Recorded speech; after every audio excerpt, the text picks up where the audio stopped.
I am always on the lookout for the perfect headset. I wear mine probably 8 to 10 hours a day, during the weekday at least, a little bit less on the weekend. In a previous 5-minute review, a lot of people recommended these, the Penrose from Audeze.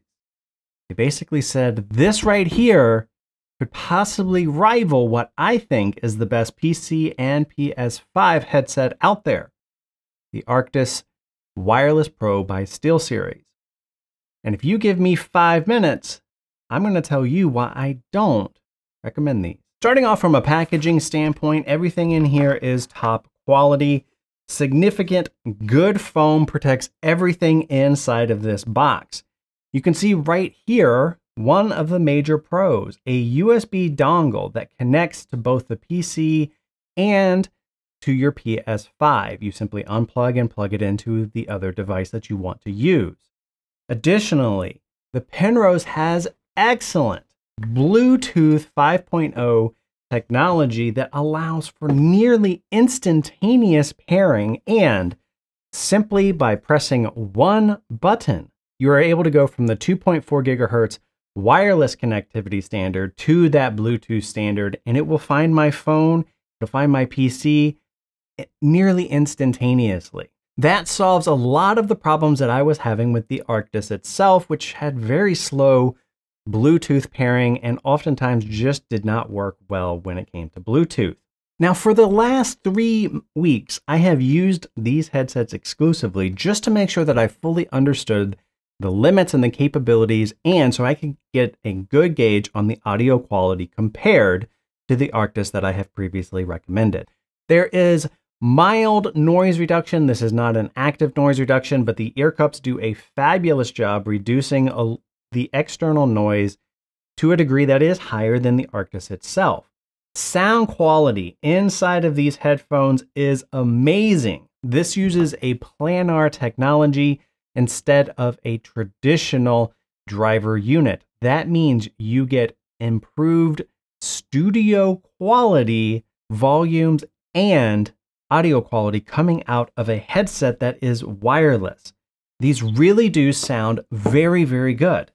Can't underscore that enough. Also in the box, you're going to find this, a detachable microphone made by Shure. Why they don't actually say that, I don't know. This microphone is unidirectional, meaning it points directly at your mouth, meaning background noises over here would not be picked up if the microphone was pointing towards my mouth. This does work with a PS5 and a PC, and they are very comfortable indeed. Now on to the cons. First off, you'll notice I have to be very gentle when I put these on. Normally we would squish our ear cups into our head. You cannot do that with a planar headset. You will damage the planar device itself, particularly the membranes.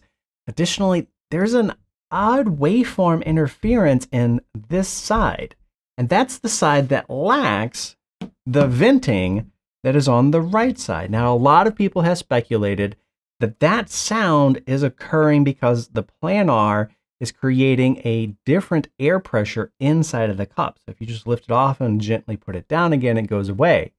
In my instance, it did not. I'm not sure if I was experiencing the same waveform interference that other people were commenting on, or if this was something different. But those are not the worst offenders. The worst offenders start off with the microphone placement. You can see it is directly in front of my mouth. So if I were to speak, you're going to hear every single breath I take. Instead, a normal microphone should be placed about here, outside of the direct breath that is coming out of my mouth and my nose, but still within inside of the cone of the sound that comes out of my mouth. To get it to stay there, you see I'm having to do this awkward S-bend. And this S-bend does not stay. So eventually the microphone finds its way back to about there, which then proceeds to pick up my breath. The range is also a significant problem with these headsets.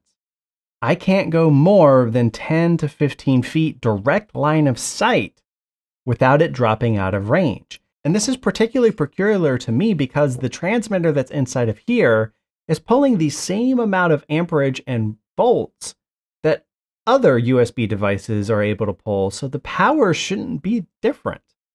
Other devices are able to give me much longer range than what this is capable of doing.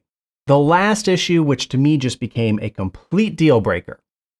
When you have this USB stick plugged into a PC or your PS5, and you walk away out of range, say to take a telephone call from your phone's in your pocket, you're outside of the range of this transmitter, you will hear a constant connecting, connecting, connected, connecting, connected, connecting.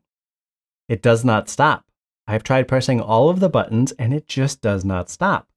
The only solution is to unplug this, which kind of defeats the purpose. So ultimately for me, the recommendation comes down to this.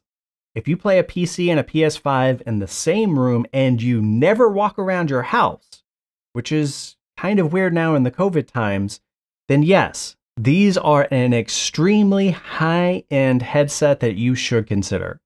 But if you are outside of that very tiny niche, I can't recommend these. The limitations on the range and the fact that it's constantly trying to connect, even if I'm on Bluetooth and I walk away, and the microphone placement just make it a deal killer for me. But you know what? Maybe I am being a little too harsh. You see, this is a detachable mic, and it uses a standard connector. So what that means is I should be able to connect an additional microphone to this headset and at least get rid of that problem. To do that, I might use something like the Modus Mic Uni. And in the next video right here, I'm going to review exactly that.